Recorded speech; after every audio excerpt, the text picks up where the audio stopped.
স্বাগত নিউজরুম সংলাপে, সঙ্গে আছি আমি ফখরুল ইসলাম। খবরের বিশ্লেষণ নিয়ে অনুষ্ঠানে ভার্চুয়ালি আমাদের সঙ্গে আলোচনার জন্য অতিথিরা যুক্ত হয়েছেন। শুরুতেই তাদেরকে পরিচয় করাতে চাই। আমাদের সঙ্গে যুক্ত আছেন প্রণব সাহা, সম্পাদক ডিভিসি নিউজ, এবং যুক্ত আছেন সওগাত আলী সাগর, সম্পাদক নতুন দেশ কানাডা থেকে যুক্ত হয়েছেন। একই সঙ্গে আমাদের সঙ্গে যুক্ত আছেন অধ্যাপক ডক্টর সিদ্দিকুর রহমান খান, ঢাকা বিশ্ববিদ্যালয়। আপনাদের তিনজনকে স্বাগত জানাচ্ছি। প্রিয় দর্শক, আপনারা থাকবেন আমাদের সঙ্গে পুরো আলোচনা শুরু করার আগে আজ প্রকাশিত কয়েকটি পত্রিকার প্রধান শিরোনাম শুরুতেই জানাতে চাই। আমার হাতে রয়েছে বাংলাদেশ প্রতিদিন প্রধান শিরোনাম করেছে অস্ত্র বেচা কেনার খোলা বাজার। এটি নিয়ে প্রধান শিরোনাম করেছে ইয়াসের প্রভাবে প্লাবিত নিম্নাঞ্চল, ভেঙে গেছে বাঁধ, আতঙ্কে উপকূলবাসী। ঘূর্ণিঝড় ইয়াস নিয়ে আরও একটি শিরোনাম করেছে শ্রীলঙ্কার বিরুদ্ধে প্রথম সিরিজ জয়, আরও 1.5 কোটি চীনা টিকা আসছে, শুরু হলো প্রয়োগ, দুশ্চিন্তা বাড়াচ্ছে ব্ল্যাক ফাঙ্গাস। ছিল বাংলাদেশ প্রতিদিনের প্রধান শিরোনাম। আরও একটি শিরোনাম রয়েছে রোহিঙ্গা প্রত্যাবাসন নিয়ে প্রধানমন্ত্রীর উদ্বেগ, জাতিসংঘ সাধারণ পরিষদের সভাপতির সঙ্গে সাক্ষাৎ। এ ছিল বাংলাদেশ প্রতিদিনের প্রধান শিরোনাম। কালের কণ্ঠ দেখে আসতে চাই। কালের কণ্ঠে আজকে প্রধান শিরোনাম করেছে জলোচ্ছ্বাসের মুখে উপকূল, ঘূর্ণিঝড় ইয়াস আঘাত হানতে পারে আজ দুপুরে। পুরনো ব্ল্যাক ফাঙ্গাস হঠাৎ আলোচনায়, সতর্ক সরকার। রোহিঙ্গা প্রত্যাবাসন নিয়ে অনিশ্চয়তায় প্রধানমন্ত্রীর উদ্বেগ। ছিল কালের কণ্ঠের শিরোনাম। ডেইলি সান দেখতে চাই। ডেইলি সানে আজকে খেলার খবর নিয়ে প্রধান শিরোনাম করেছে Mushfiq does it again, yes May make landfall in India today. ছিল আজ প্রকাশিত পত্রিকাগুলোর শিরোনাম। আমরা আলোচনায় ফিরতে চাই। একই সঙ্গে আমাদের ঘূর্ণিঝড় ইয়াস নিয়ে আমাদের দুই সহকর্মী যুক্ত হবেন সাতক্ষীরা এবং বরগুনা থেকে, উপকূল এলাকা। আমরা একটু পরেই ঢুকছি, আমরা একটু আলোচনায় ফিরতে চাই। জনাব প্রণব শাহ, আপনার কাছে একটু আসতে চাই। ঘূর্ণিঝড় ইয়াস প্রবল আকারে আঘাত হানার সম্ভাবনা রয়েছে এবং সেটি বাংলাদেশে আঘাত হয়তো হানছে না, পশ্চিমবঙ্গ এবং উড়িষ্যার দিকে সেটি তার গতিপথ, সেখানে আঘাত হানার সম্ভাবনা রয়েছে। বাংলাদেশে সরাসরি যদিও আঘাত হানছে না, তবে আবহাওয়াবিদরা বলছেন যে কিছুটা হলে ক্ষতিগ্রস্ত হতে পারে উপকূল, এবং সেখানে এরই মধ্যে প্রস্তুতি আসলে কতটা নেওয়া হয়েছে। এবং আমরা আসলে প্রতি বছরই দেখি এই ধরনের একটি ঘূর্ণিঝড় আসে, আমাদের প্রস্তুতির জায়গা। আমরা যখন ঘূর্ণিঝড় শুরু হয় তখন আমরা কথা বলি, কিন্তু সেটি আসলে কতটা প্রস্তুতি নেওয়া হয়েছে বা হচ্ছে, আপনি যদি এই নিয়ে পর্যালোচনা করেন।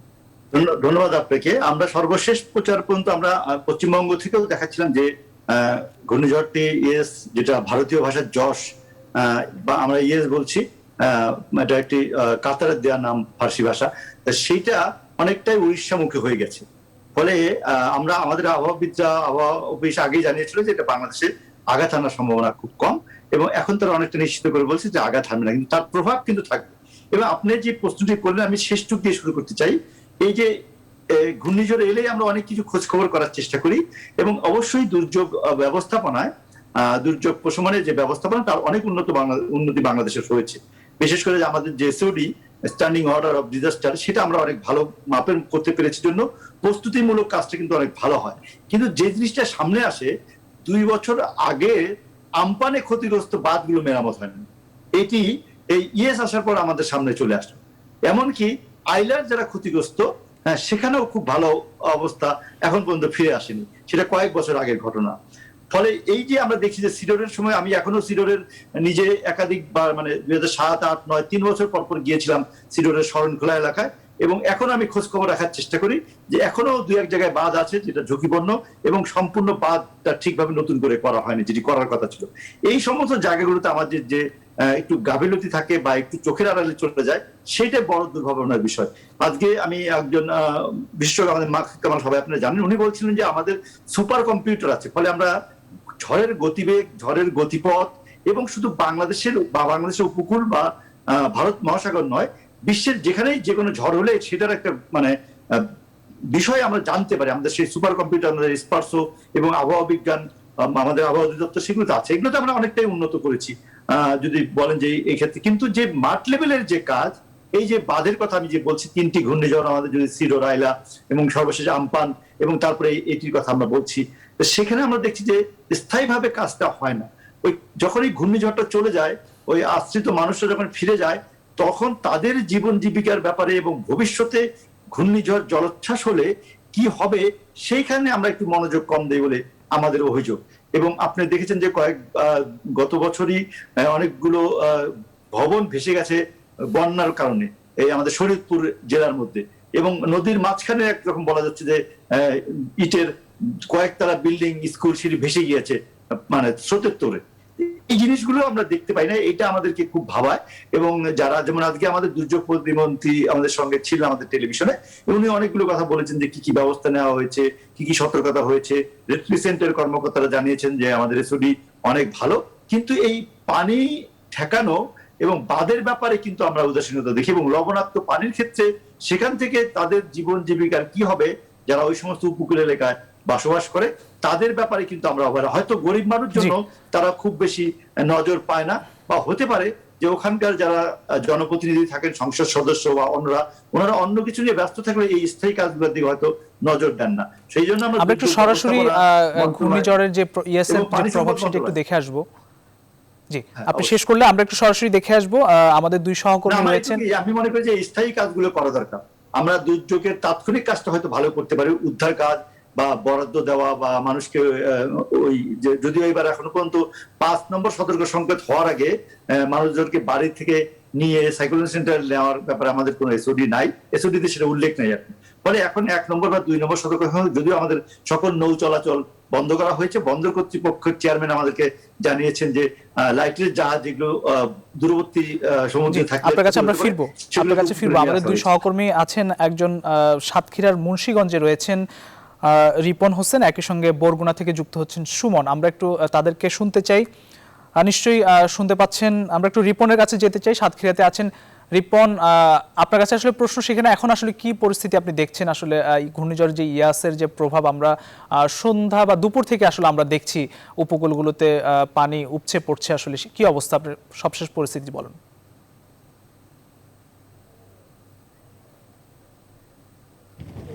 ধন্যবাদ আপনাকে।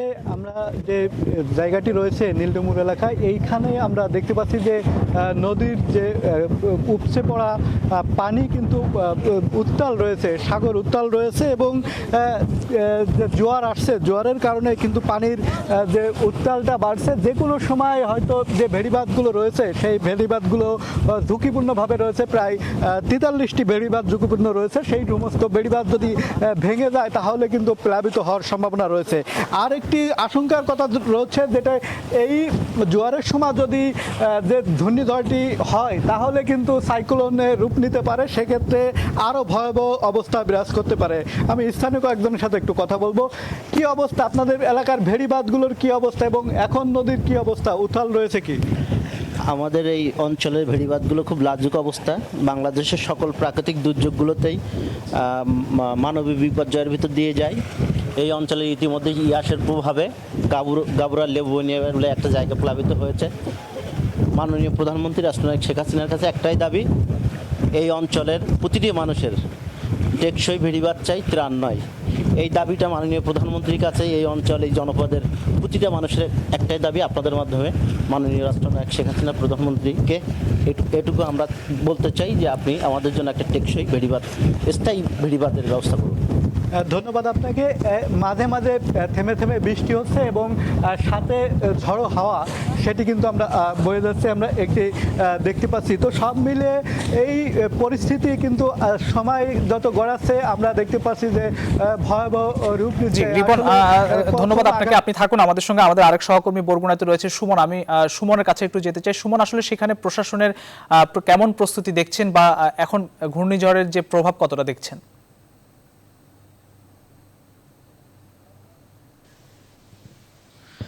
ধন্যবাদ ফখরুল আপনাকে। আমরা এর আগের বিভিন্ন সংবাদে প্রশাসন যে সকল প্রস্তুতি নিয়েছে সে সকল বিষয় জানিয়েছিলাম, এবং আমি আপনাকে আরেকটা বিষয় জানিয়ে রাখতে চাই, সেটা হচ্ছে যে আজ দুপুরে কিন্তু বরগুনা জেলা প্রশাসন একটি জরুরি প্রস্তুতি সভা করেছিল দুর্যোগের যে প্রভাব পড়বে সেই বিষয় নিয়ে, এবং সেখান থেকে তিনি আমাদেরকে জানিয়েছিলেন যে তিনি এই জেলায় প্রায় 44টি মেডিকেল টিম প্রস্তুত রেখেছেন, এবং এছাড়াও যেহেতু এখন পর্যন্ত সতর্কতার সংকেত সেইভাবে বাড়েনি, তাই মানুষকে তারা জোর করে আশ্রয় কেন্দ্রে নিয়ে যাচ্ছে না, তবে আশ্রয় কেন্দ্র 642টি আশ্রয় কেন্দ্র প্রস্তুত রাখা হয়েছিল যাতে মানুষ নিরাপদে যদি আশ্রয় কেন্দ্রে যেতে চায় সেখানে গিয়ে যাতে তারা থাকতে পারে।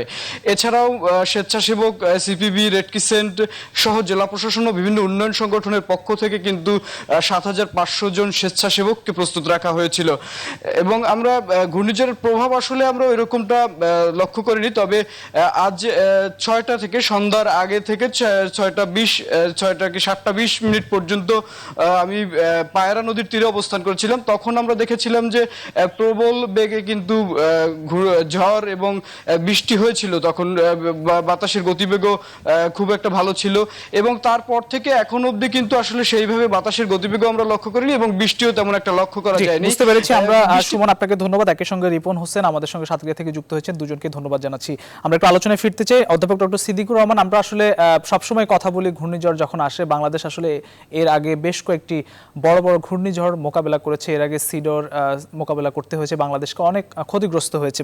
ব্যবস্থাপনার জায়গা আসলে আমরা এখন পর্যন্ত কতটা উন্নতি করতে পেরেছি বলে আপনার কাছে মনে হয়? ধন্যবাদ আপনাকে। প্রথমেই আমরা যেটা একটা মানে স্বস্তির জায়গা যে সুপার সাইক্লোন ইয়াস তার গতিপথ পরিবর্তন করে উড়িষ্যার দিকে চলে যাওয়াতে পশ্চিমবঙ্গ এবং উড়িষ্যার প্যারাদ্বীপ পশ্চিমবঙ্গের মাঝামাঝি দিয়ে যাওয়ার কারণে বাংলাদেশে সরাসরি এটা আঘাত হানবে না, এটা অনেকটাই আমাদের আবহাওয়াবিদরা নিশ্চিত করেছেন এবং এটা আমাদের জন্য একটা স্বস্তির জায়গা। তবে একই সাথে আমাদের এটিও মনে রাখতে হবে এবং আবহাওয়া দপ্তর আমাদেরকে বারবার স্মরণ করিয়ে দিচ্ছেন যে 30 বছর পর মানে 1991 এর পর এইবারই কিন্তু এই যে ঝড়টি মানে সাইক্লোনটি হচ্ছে সেটি এমন একটা সময়ে হচ্ছে যখন একেবারে আগামীকাল পূর্ণিমা।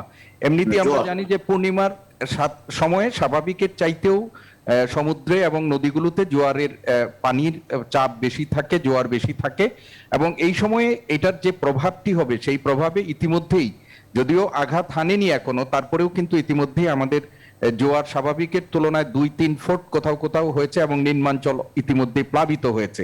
এবং একটু আগেই প্রণবদা যেটা বলছিলেন এবং আপনার বক্তব্যের মধ্যে দিয়েও আমরা যেটা বলেছিলাম যে আমরা গত বছর সর্বশেষ আমাদের আমফান, এর আগে আমাদের সিডর, আইলা এগুলো হয়েছে এবং আমাদের উপকূলের যে 14টি জেলা আছে যেগুলো ক্ষতিগ্রস্ত, বিশেষ করে আমরা সাতক্ষীরার কথা বলবো যে খুলনা, সাতক্ষীরা, ওইদিকে আমাদের বরগুনা, এই সমস্ত জেলাগুলোতে যে ক্ষতিগুলো হয়েছিল সেইগুলো ক্ষতির পর আমাদের যে দীর্ঘমেয়াদী পুনর্বাসন প্রক্রিয়া বা আমাদের যে দুর্যোগ মোকাবেলার জন্য একটা সাস্টেইনেবল যে পরিকল্পনা নিয়ে সেটি বাস্তবায়নের মানে কথা আমরা শুনেছিলাম, প্রতিশ্রুতির কথা শুনেছিলাম, বাস্তবে আজকে এসে আমরা এই ইয়েস কে সামনে রেখে আমরা সারাদিন ধরে বিভিন্ন আপনাদের টেলিভিশন সহ বিভিন্ন টেলিভিশনের যে চিত্রটি দেখলাম সেখানে বিশেষ করে আমফানে ক্ষতিগ্রস্ত এবং আইলায় ক্ষতিগ্রস্ত অঞ্চলগুলোতে যে বাঁধগুলো ছিল যেগুলো লোকালয়ে পানি প্রতিরোধের কাজে ব্যবহৃত হতো সেইগুলোর কিন্তু সংস্কার হয়নি। ফলে এই অঞ্চলের মানুষ এই ভরা পূর্ণিমাতে, ভরা কাটালে যে মানে ইয়েসের যে দুর্যোগ সেই দুর্যোগে তারা নিম্নাঞ্চল প্লাবিত হয়ে মানুষের জনদুর্ভোগ বৃদ্ধির ব্যাপারে তারা আশঙ্কা করছে। যদিও আমরা বলছি যে ঘূর্ণিঝড় সরাসরি আঘাত হানবে না, কিন্তু এই যে যদি জলোচ্ছ্বাস হয় এবং স্বাভাবিকের চেয়ে যদি 4-5 ফুট বেশি উচ্চতার যদি আমরা এখানে জোয়ার দেখি তাহলে কিন্তু জনজীবনে একটা দুর্ভোগ হবে এবং সেখানে ফসল, চিংড়ি মাছের ঘের সহ মানুষের যে বসতিগুলো সেগুলো ক্ষতিগ্রস্ত হবে।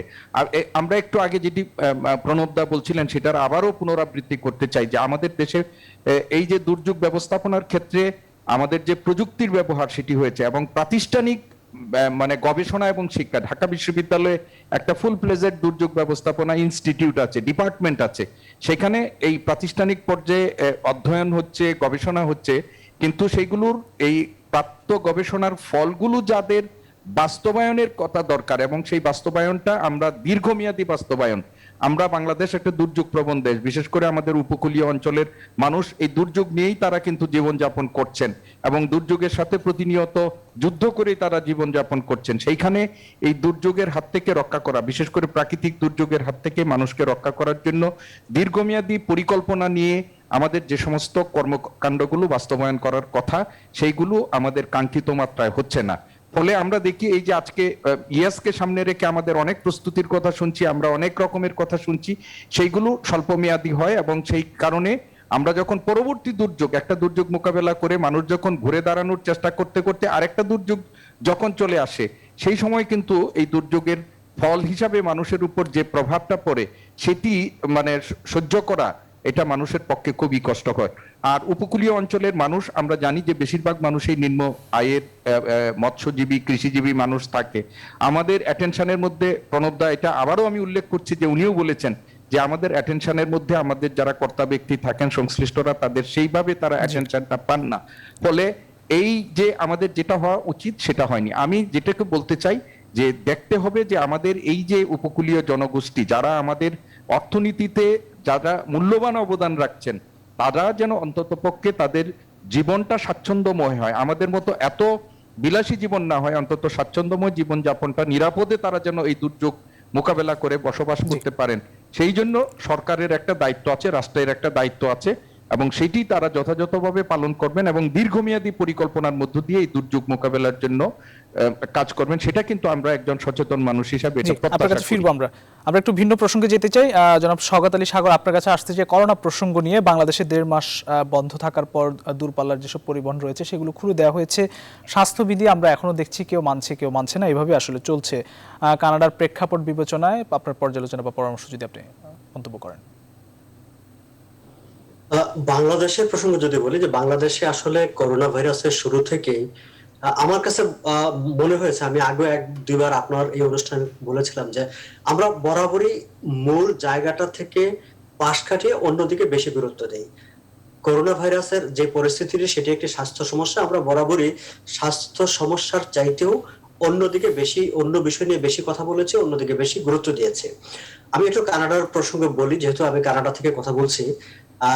আপনি যে কথাটি বলেছেন যে দূরপাল্লার বাস খুলে দেওয়া হয়েছে, কানাডাতে কিন্তু আপনার জনপরিবহন বলেন সেটি সবসময় কিন্তু খোলা ছিল। শুধু সেখানে ব্যবস্থা রাখা হয়েছে, হ্যাঁ, দুটি কানাডার জনসংখ্যা বা রাইডার যে পরিমাণ লোক বাসে চলাচল করে এবং বাংলাদেশে সেটি মেলানো যাবে না, কিন্তু তারপরেও এখানে একটি ব্যবস্থাপনা ছিল যে বাসে বা গণপরিবহনে মানুষ কিভাবে চলবে, পরিবহন করে কিভাবে চলাচল হবে। একটা কথা বলি যে এখানে কিন্তু প্রাইভেট সেক্টরে কোনো বাস নাই। কাজেই একটু মানে মৌলিক এক পার্থক্য, এটি কিন্তু অনেক বড় পার্থক্য, যে এখানকার যত বাস এবং আপনার টাউন সার্ভিস যাই বলেন না কেন, সেগুলো দূরপাল্লায় হয়তো আছে, কিন্তু টাউন সার্ভিস যদি বলে, টাউন সার্ভিস সব হচ্ছে একটি সংস্থার আওতায় এবং সেই সংস্থাটি স্বায়ত্তশাসিত কিন্তু সরকার নিয়ন্ত্রিত। সেটা হচ্ছে একটি প্রসঙ্গ। যে কথাটি আপনি বলেছেন যে মানা না মানার বিষয়টি, এটি কিন্তু সব জায়গায় হয়, কিন্তু অধিকাংশ মানুষই কিন্তু মানে, এবং মানুষ তখনই মানে যখন মানুষকে কি করতে হবে, কেন করতে হবে, সেই সঠিক তথ্যটি তার কাছে পৌঁছানো যায়। আজকে আমি একটা কথা বলি যে দেখেন, গতকালকে আমরা শুনেছি যে বাংলাদেশের চাঁপাই নবাবগঞ্জে নতুন করে একটা সংকট তৈরি হয়েছে এবং সেখানে আলাদা করে একটি লকডাউনের ঘোষণা করা হয়েছে। আমি জানি না ঠিক, আমি ঠিক অনলাইন থেকে যদি তাকাই, আমি আজকে খুব আশা করেছিলাম যে চাঁপাই নবাবগঞ্জ নিয়ে আমাদের অনলাইনে সরকারি বা সরকারি বেসরকারি পর্যায়ে মিডিয়াতে নানা জায়গায় সচেতনতামূলক এবং মানুষকে সতর্ক করার নানা রকম কথাবার্তা থাকবে, কিন্তু অনলাইনে বসে, কানাডায় বসে আমি যদি অনলাইনে তাকাই, সেখানে কিন্তু যে সত্যিকার অর্থে চাঁপাই নবাবগঞ্জে কিছু একটা হয়েছে তার কিন্তু আভাসটি পাওয়া যায় নাই। কিন্তু যেটা দরকার ছিল যে চাঁপাই নবাবগঞ্জকে যেহেতু আলাদাভাবে নতুন করে সেখানে একটি লকডাউন ঘোষণা করা হয়েছে, সেটিকে গুরুত্ব দিয়ে প্রচার প্রচারণায় রেখে সেখানকার মানুষগুলোকে কি করতে হবে, কেন করতে হবে, সেই জায়গাটায় মানুষকে সতর্ক করে দেওয়া। এবং আপনি লকডাউন অবশ্যই করবেন, যদি আপনি যতটুকু পারেন না পারেন, সেই মানুষগুলো অ্যাটলিস্ট মাস্কটা যাতে পরে, কেন পড়তে হবে, কিভাবে পড়তে হবে, সেই বিষয়গুলো প্রয়োজন হলে সরকারের পক্ষ থেকে, অন্য সংস্থার পক্ষ থেকে, কোনো ব্যবসা প্রতিষ্ঠানের পক্ষ থেকে সেখানে বিপুল পরিমাণে মাস্ক ছড়িয়ে দেওয়া, এরকম একটা আয়োজনের কথাবার্তা আমি নিজে আশা করেছিলাম যে আমি হয়তো কোথাও পত্রপত্রিকায় দেখবো, মিডিয়ায় দেখবো, সোশ্যাল মিডিয়ায় দেখবো, আমরা কিন্তু কোথাও সেখানে দেখিনি। ফলে হয় কি, যে সংকটটা যখন আরেকটু বাড়বে তখন কিন্তু আমরা বলতে শুরু করবো যে লকডাউন দিয়েছে, লকডাউন মানাতে পারেনি, পালন করাতে পারেনি, মানুষ মানে না মানুষ, আমরা কিন্তু সেই আলোচনাটা যাব। কিন্তু তার আগে মানুষকে তৈরি করা, প্রস্তুত করা, সেই আলোচনাটা কিন্তু আমরা এখন পর্যন্ত, আজকে পর্যন্ত খুব গিয়েছি বলে আমার কাছে মনে হয়নি। ফলে সামগ্রিকভাবে আগাগোড়া আপনি দেখেন, এখন কিন্তু আমরা পিপি নিয়ে কোনো কথাবার্তা আমরা শুনি না। আমাকে কালকে একজন প্রশ্ন করেছিল, আচ্ছা বাংলাদেশে কি এখন আর পিপির কোনো সংকট নাই? আমি একজনকে জিজ্ঞেস করেছিলাম, তিনি বলেছেন না এখন তো ডাক্তার সাহেবরা জাস্ট অ্যাপ্রন করে তো সব ইভেন কোভিডের রোগীও দেখছেন। কিন্তু আমরা শুরু থেকেই কিন্তু দেখেছি যে কেবলমাত্র পিপিই পাচ্ছেন না বলে আমাদের ডাক্তাররা রোগী দেখতে পারছেন না। সেটাও কিন্তু মূল জায়গা থেকে সরে গিয়ে একটা বাইরের একটা ইস্যুকে বড় করে দিয়ে আমরা কিন্তু অলওয়েজ সমস্যা, অন্য সমস্যার দিকে সবার দৃষ্টি রেখেছে, মূল সমস্যার দিকে আমরা দৃষ্টিটা নেই নাই। আমার কাছে বাংলাদেশের ক্ষেত্রে ডিউ রেসপেক্ট এটা একটা বড় সমস্যা মনে হয়েছে। এবং আপনি যদি অন্য দেশের সঙ্গে মেলান, সমস্যাটা কিন্তু একই। কোভিড এর ট্রিটমেন্ট বলেন, কোভিড এর পেশেন্ট ম্যানেজমেন্ট বলেন, সারা দেশে কিন্তু একই। কালচারালি একটু দৃষ্টিভঙ্গিগত পার্থক্য আছে, কিন্তু ট্রিটমেন্টের কিন্তু আলাদা কোনো পার্থক্য নাই। তো ফলে হয়েছে কি যে আমরা মূল জায়গাটার চাইতে বাইরে নজর দিয়ে বেশি, বাইরের বিষয় নিয়ে কথাবার্তা বেশি বলি, ফলে মূল যে কোভিড এর সংকট, সেই সংকটটা উপেক্ষিত থাকে এবং আমরা আসলে একটি হযবরল অবস্থায় পড়ে যাই। আমার আপাতত এইটুকু হচ্ছে। আপনার কাছে ফিরবো আমরা। আজকে বাংলাদেশ প্রতিদিনের একটি শিরোনাম দেখলাম, দুশ্চিন্তা বাড়াচ্ছে ব্ল্যাক ফাঙ্গাস, উপসর্গ নিয়ে একজনের মৃত্যু, দুজনের প্রাথমিক প্রতিবেদনে মিলেছে উপস্থিতি। এটি আসলে দুদিন আগে আসলে এই ধরনের ব্ল্যাক ফাঙ্গাসের উপস্থিতি পাওয়া গেছে। এটি নিয়ে আতঙ্ক আছে এবং কেউ বলছে আতঙ্কের, কেউ আতঙ্কের নয়। জনস্বাস্থ্যবিদরা নিয়ে নিশ্চয়ই আরও গবেষণা করবে। আমাদের পার্শ্ববর্তী দেশ ভারতও কিন্তু এটি নিয়ে এই ব্ল্যাক ফাঙ্গাসের সিমটম দেখা গিয়েছে, সেখানে প্রায় 8,000-এর বেশি রোগী শনাক্ত হয়েছে। সতর্ক থাকা নিশ্চয়ই জরুরি। এই নিয়ে জনাব প্রণব সাহা কি বলবেন?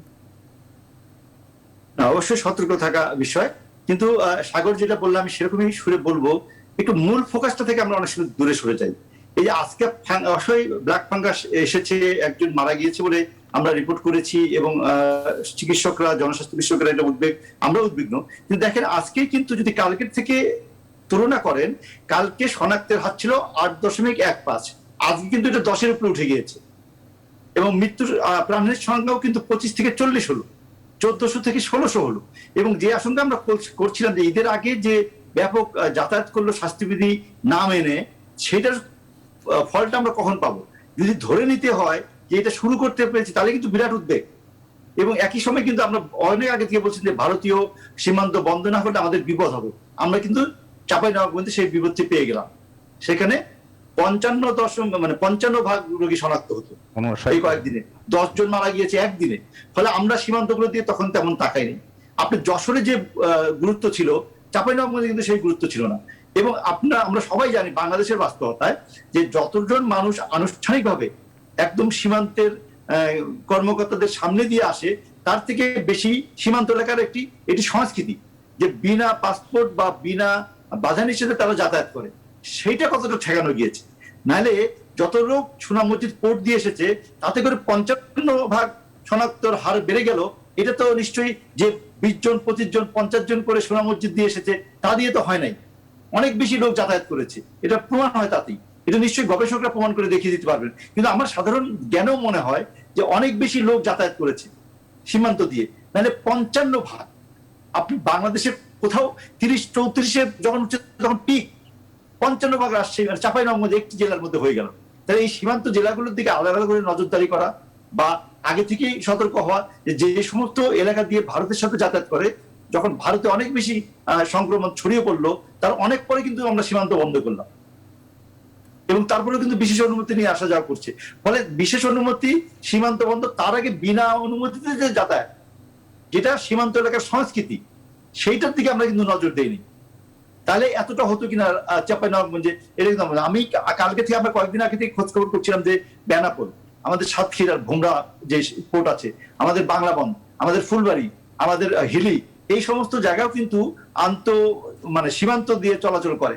আমার নিজের সৌভাগ্য হয়েছিল এদিকে সাতক্ষীরা, ওদিকে 24 পরগনা, সেখানে একটি বসত বাটিতে বসত ঘরটি ভারতের, রান্নাঘরটি বাংলাদেশের, এমন পরিবারও কিন্তু ওখানে আছে এবং তারা অনায়াসে কিন্তু যাতায়াত করে, চিকিৎসা নিতে ভারতে যায়, হাসপাতালে ভর্তি হয়, শুধু একটি মার্গ থেকে অনানুষ্ঠানিকভাবে যে সে বাংলাদেশি, চিকিৎসা শেষ হলে বিএসএফ সেটা পৌঁছে দিয়ে যায় ওনাকে। এইরকম চলাচলের জায়গা যেখানে, সেখানে আমাদের করা নজরদারিটা অনেক বেশি করা উচিত ছিল বলে আমার মনে হয়। এবং আমি যেটি বললাম যে 10 হয়ে গেল কিন্তু শনাক্ত মাত্র 24 ঘন্টার ব্যবধানে। কালকে দিয়েছি 8.15, আজকে 10.25, মাত্র 24 ঘন্টায় কিন্তু অনেকটা বেড়ে গেল, 2% কিন্তু অনেক বেশি।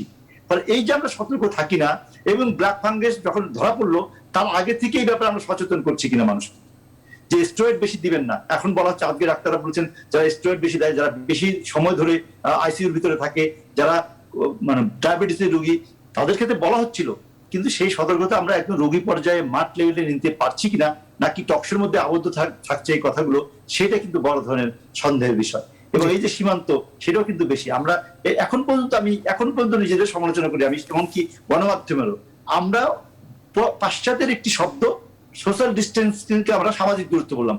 কোন গ্রামের মানুষ সামাজিক দূরত্ব বলে না, আমরা কিন্তু বলতে থাকলাম না যে দূরে থাকো, শারীরিক দূরত্ব বজায় রাখো, একজন থেকে আরেকজন দূরে থাকো, দূরে থাকলে বেঁচে যাবে। এই কথাটি যত সহজ, সামাজিক দূরত্ব আমাদের দেশের সাধারণ মানে যারা লেখাপড়ায় কম বা যারা একদম সাধারণ মানুষ, টেলিভিশনে অনেকে দেখে না, তারা কি সামাজিক দূরত্ব সোশ্যাল ডিস্টেন্স বোঝে? তাদেরকে তো মাঠ পর্যায়ে যা বলতে হবে একদম, যে দূরে থাকো, বাঁচতে হলে দূরে থাকো, মানুষের নিঃশ্বাসের আওতায় থাকবে না। এগুলো কথা কি আমরা বলতে পারছি? 1 বছরেও কিন্তু পারি না। ফলে এই জায়গাগুলোর ত্রুটি কিন্তু আমাদেরকে ভোগাবে। এবং এই যে টিকার ক্ষেত্রে একটু আগে একটু পর আপনারা নিশ্চয়ই আবার বলবেন, টিকা নিয়ে আলোচনা হবে। এই সিনোভ্যাক্স এখন কেনার সিদ্ধান্ত হচ্ছে, যেটা WHO অনুমোদন নাই। এই সিনোভ্যাক্স শুরুতেই চায়নারা অনুরোধ করেছিল বাংলাদেশের ট্রায়াল দিতে চায়। এক পর্যায়ে তারা বলেছিল যে তাদের টাকার অভাবের জন্য তারা ট্রায়াল দিতে পারছে না, বাংলাদেশ সরকার ট্রায়ালের জন্য টাকা খরচ করবে কিনা। দেখেন, চীনের মতন দেশের টাকার অভাব, এটিও তখন বিশ্বাসযোগ্য হয় না। এবং বাংলাদেশ তখন অল্প কিছু টাকার জন্য আমরা এটি করলাম না। আমাদের 10,000 কোটি টাকা বরাদ্দ ছিল গত বছরের বাজেটে, আমরা এই বছর আবার করব বাজেট।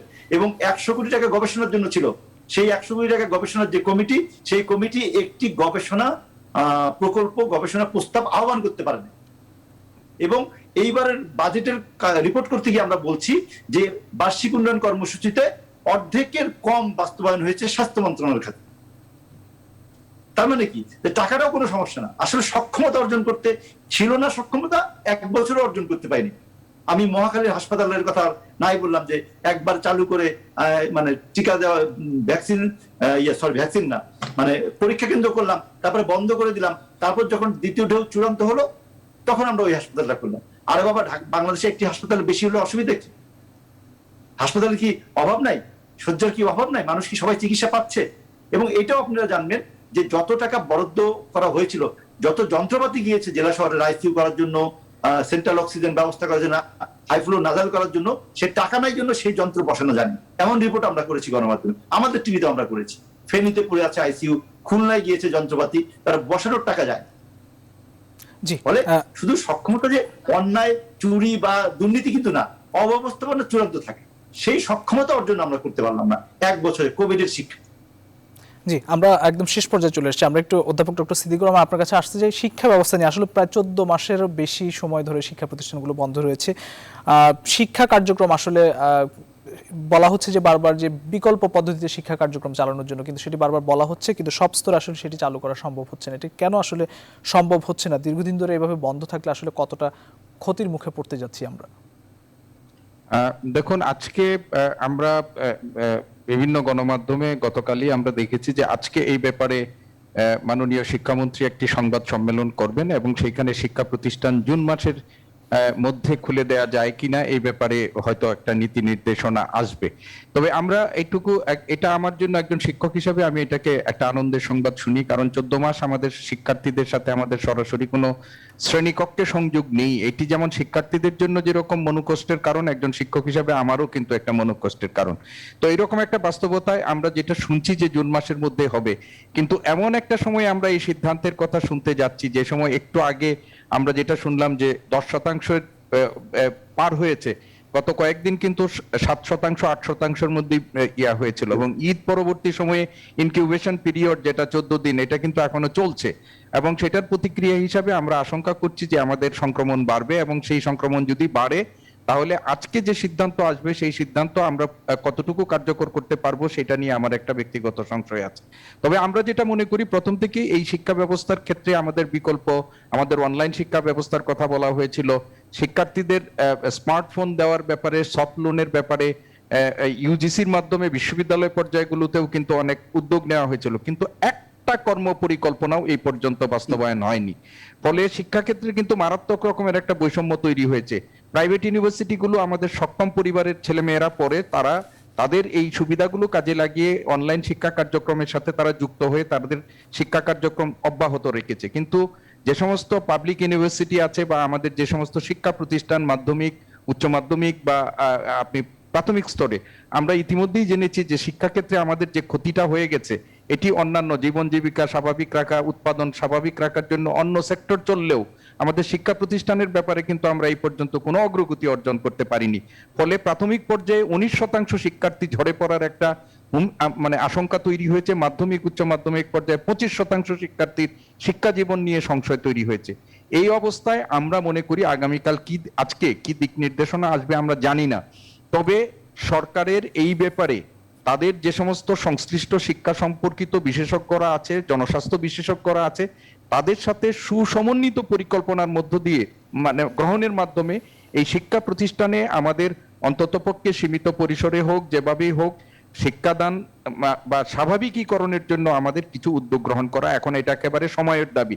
কেননা এটা শুধুমাত্র শিক্ষার্থীদের দৈনন্দিন পাঠ্যক্রম থেকে তারা বঞ্চিত হচ্ছে, শিক্ষা কার্যক্রম হতে বঞ্চিত হচ্ছে না, দীর্ঘমেয়াদী মনস্তাত্ত্বিক যে প্রতিক্রিয়া তাদের উপর পড়ছে সেটি কিন্তু আমাদের পরবর্তীতে সামাজিক শৃঙ্খলার ক্ষেত্রে আমাদের বড় রকমের একটা হুমকি হয়ে দাঁড়াবে বলে আমরা উদ্বেগ প্রকাশ করছি এবং উদ্বিগ্ন হচ্ছি। অভিভাবকরা হচ্ছেন, সমাজবিজ্ঞানীরা হচ্ছেন।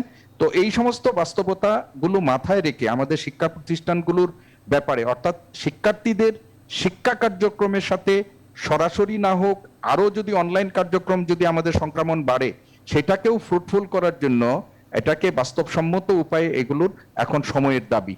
না হলে আমাদের শুধুমাত্র প্রাতিষ্ঠানিক শিক্ষা ব্যবস্থা বিপর্যস্ত হবে না, আমাদের একটা প্রজন্ম, যে আমাদের আগামী প্রজন্মের একটা প্রজন্ম কিন্তু মানসিক বৈকল্যের শিকারও হয়ে যাবে এবং সেটি কোনোভাবেই কাম্য না। এর দীর্ঘমেয়াদী ফলাফল আমাদের সমাজ জীবনে, আমাদের রাষ্ট্রীয় জীবনে, আমাদের পারিবারিক জীবনে খুব খারাপ একটা মানে আশঙ্কার মধ্যে আছি। তো এই রকম একটা ইয়াতে আমরা অপেক্ষা করছি যে আজকে মাননীয় শিক্ষামন্ত্রী বা তারা সংশ্লিষ্টরা আমাদের জন্য কি নির্দেশনা দেন।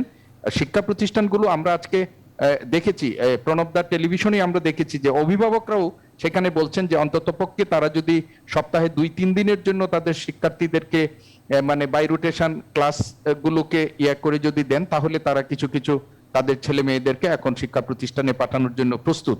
এবং শিক্ষা প্রতিষ্ঠানের প্রধান যারা আছেন তারাও এই সরকারকে বলছে যে তাদেরকে যদি একটা আমরা বলি যে পরিকল্পনার মাধ্যমে সব শিক্ষার্থীদের একসময় শিক্ষা প্রতিষ্ঠানে না নিয়ে শ্রেণীভিত্তিক মানে একটা যদি পরিকল্পনা তৈরির মধ্য দিয়ে তাদেরকে এই সরাসরি স্কুল পাঠ্যক্রমের সাথে বা আমাদের শিক্ষা প্রতিষ্ঠানের পাঠ্যক্রমের সাথে যুক্ত করা যায় তাহলে হয়তো এটার একটা ইতিবাচক ফল পাওয়া যেতে পারে। তবে সবকিছু নির্ভর করবে আগামী এই 2-4 দিন আমাদের সংক্রমণের হার কি হবে সেটার উপর বোধহয় আমাদের সবকিছু নির্ভর করবে। তবে আমরা ভালো কিছুই প্রত্যাশা করতে চাই এবং আমরা শ্রেণীকক্ষে বা আমাদের শিক্ষার্থীদের পাঠদানের সাথে সরাসরি যুক্ত করার ক্ষেত্রে আমরা শিক্ষকরাও উন্মুখ হয়ে আছি। আমরা আমাদের মানে ছাত্রছাত্রীদের সাথে আমরা একটু জনাব শওকত আলী সাগর আপনার কাছে একটু জানতে চাই যে কানাডা আসলে শিক্ষা কার্যক্রম কিভাবে চালানো হচ্ছে বাংলাদেশে, যেখানে এখনো আসলে 14 মাস বন্ধ রয়েছে, যদিও এটি সরাসরি ক্লাসে শিক্ষা কার্যক্রম চালানোটা অনেকটা চ্যালেঞ্জ, যেখানে উচ্চ সংক্রমণ সেখানে অনেকটাই চ্যালেঞ্জ। আসলে ইতিমধ্যে যদিও সরকার খোলার চিন্তা ভাবনা করছে, এর আগেও কয়েকবার করেছিল কিন্তু সেটি সম্ভব হয়নি, কি বলবেন? কানাডায় শুরু থেকে বিশ্ববিদ্যালয় এবং কলেজগুলো বন্ধ রয়েছে। বিশ্ববিদ্যালয় এবং কলেজ খোলা নিয়ে কোনো পর্যায়ে কখনোই কোনো আলোচনা হয়নি, কিন্তু প্রাইমারি স্কুলগুলো সেগুলো নিয়ে কথাবার্তা হয়েছে। মাঝখানে একবার খুলেও দেওয়া হয়েছিল, কিন্তু আবার যখন সংক্রমণ বেড়েছে এবং নতুন করে লকডাউন দিতে হয়েছে তখন প্রাথমিক স্কুলগুলোকে আবার বন্ধ করে দিতে হয়েছে।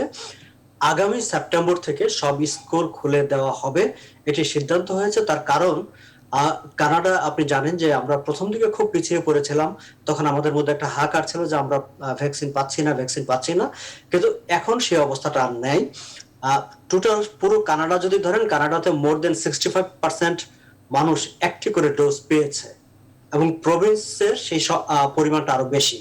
এবং কানাডার হিসাব হচ্ছে যদি 75 বা 80% মানুষকে অন্তত পক্ষে একটি করে ভ্যাকসিন দেওয়া যায় তাহলে তারা সবকিছুই স্বাভাবিক করে দিতে পারবে এবং আগামী সেপ্টেম্বরে সবকিছু খুলে দিয়ে স্বাভাবিক জীবন যাপনের একটি লক্ষ্যমাত্রা নির্ধারণ করে তারা এই কাজটি করছে। এবং তারা এখন 12 বছর থেকে তার উপরে প্রত্যেককে বাড়ি বাড়ি গিয়ে ডেকে এনে এবং কিছু কিছু জায়গা আছে যেখানে লো ইনকাম পিপল থাকে সেই সব বিল্ডিং গুলোতে গিয়ে গিয়ে তারা টিকা দেওয়ার ব্যবস্থা করছে।